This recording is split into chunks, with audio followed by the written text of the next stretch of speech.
Assalamualaikum warahmatullahi wabarakatuh. Baiklah, izin memperkenalkan diri. Perkenalkan, nama saya Nur Afriani. Nama saya Puspa Kusumardani.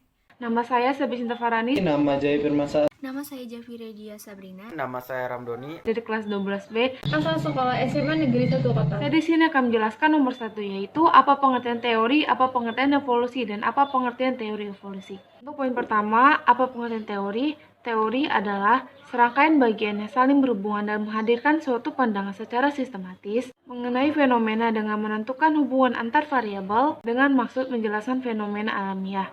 Sedangkan evolusi berarti perubahan pada sifat-sifat wariskan suatu organisme dari satu generasi ke generasi berikutnya. Sedangkan teori evolusi memiliki pengertian sebagai perubahan pada sifat-sifat wariskan populasi organisme dari satu generasi ke generasi berikutnya dalam kurun waktu yang sangat lama. Sini saya akan menjawab pertanyaan dari nomor 2. Pertanyaannya, jelaskan perbedaan evolusi progresif dan evolusi regresif. Evolusi progresif adalah evolusi yang mengarah pada terbentuknya spesies baru yang dapat bertahan hidup, contohnya pada manusia. Kemudian, evolusi regresif adalah evolusi yang mengarah pada kemungkinan terbentuknya spesies baru yang tidak dapat bertahan hidup dan menuju kepunahan, contohnya dinosaurus. Di sini saya akan menjelaskan soal yang nomor 3, yang soalnya jelaskan 3 teori evolusi menurut para ahli. Yang pertama, teori James Hutton. Menurut James Hutton, ialah menetapkan teori gradualisme dalam bentuk bumi dan lapisan-lapisannya adalah hasil dari perubahan secara berlangsung yang bertahap dan terus-menerus dan lambat. Yang kedua, menurut Carolus Linnaeus adalah dapat membuat pengaturan untuk menemukan dalam posisi reguler antara makhluk hidup yang mencari properti yang sama dan pengelompokan yang serupa. Yang ketiga, menurut Charles Darwin, merupakan evolusi itu menciptakan keanekaragaman hayati. Makhluk hidup telah berevolusi melalui mekanisme terhadap seleksi alam. Organisme yang kuat itu yang akan bertahan. Ini saya akan menjawab pertanyaan perbedaan antara teori evolusi sebelum Darwin dan teori evolusi setelah Darwin. Yang pertama adalah Delamarck. Dalam bukunya yang berjudul Philosophic, Jean-Baptiste Delamarck, ahli biologi berkebangsaan Prancis, menyebutkan beberapa gagasan terkait dengan teori evolusi. Lingkungan mempunyai pengaruh pada ciri dan sifat yang dihasilkan melalui adaptasi lingkungan. Kedua, ciri dan sifat yang terbentuk akan diwariskan kepada keturunan. 3, organ yang sering digunakan akan berkembang dan membesar, sementara organ yang jarang digunakan akan mengalami penyusutan atau bahkan menghilang. Lamarck memberikan contoh pada spesies jerapah. Lamarck berpendapat bahwa panjang leher jerapah yang kita lihat saat ini merupakan akibat dari adanya evolusi.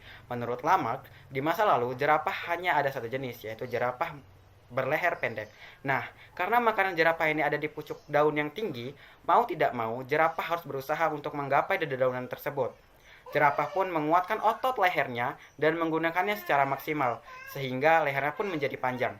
Tahukah kalian bahwa Lamarck adalah salah satu orang pertama yang mengajukan teori tentang evolusi?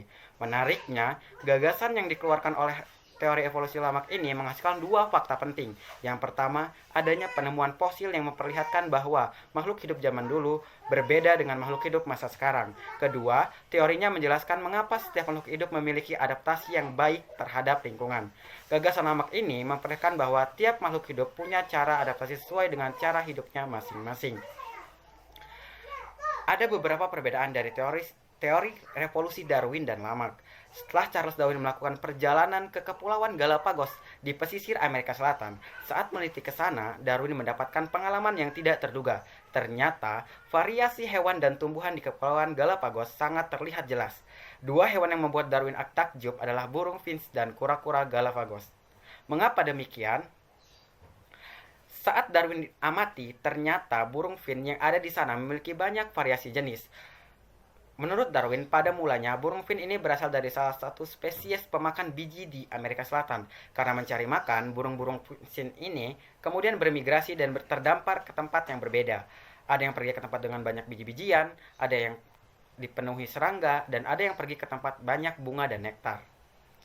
Hasilnya, burung fin berevolusi menjadi beberapa spesies baru. Fenomena ini membawa Darwin pada kesimpulan, individu yang beradaptasi pada habitat dengan baik akan mewariskan sifat unggul kepada generasi selanjutnya.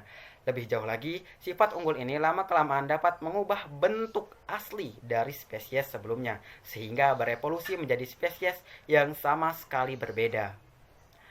Setelah melakukan perjalanan itu, pada tahun 1859, Darwin mempublikasikan bukunya yang berjudul The Origin of the Species by Means of Natural Selection. Di dalamnya, Darwin mengemukakan teori evolusinya secara berkala. Ada 2 teori pokok yang disampaikan. Pertama, spesies yang hidup sekarang berasal dari spesies yang hidup di masa lampau.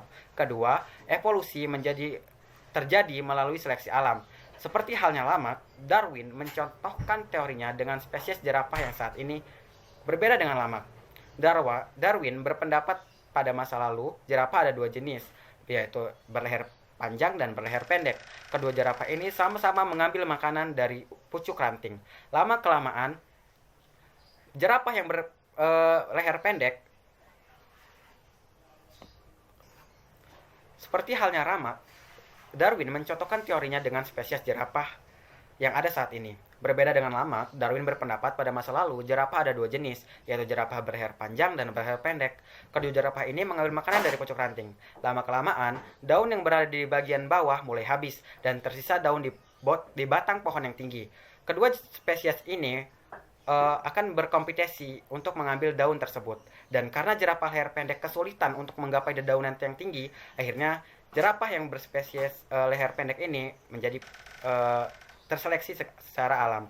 Melihat dan mendengar penjelasan dari Ramdhani, bisa disimpulkan bahwa perbedaan paling besar antara teori evolusi Darwin dan Lamarck yaitu pada teori evolusi Darwin, terlihat jelas bahwa adanya variasi organisme yang terjadi dengan sendirinya. Dari dulu sudah ada jerapah leher panjang dan pendek, kemudian diseleksi oleh alam. Sementara menurut Lamarck, variasi ini terjadi akibat perubahan lingkungannya. Bagaimana si organisme beradaptasi terhadap lingkungannya. Ini saya akan menjawab pertanyaan nomor 5, yaitu perbedaan tentang teori abiogenesis dan biogenesis. Abiogenesis adalah kepercayaan kuno tentang asal-usul kehidupan. Teori abiogenesis menyatakan asal-usul makhluk hidup berasal karena zat tak hidup atau insiden spontan. Dan biogenesis adalah teori yang diterima pada saat ini mengenai asal-usul kehidupan baru.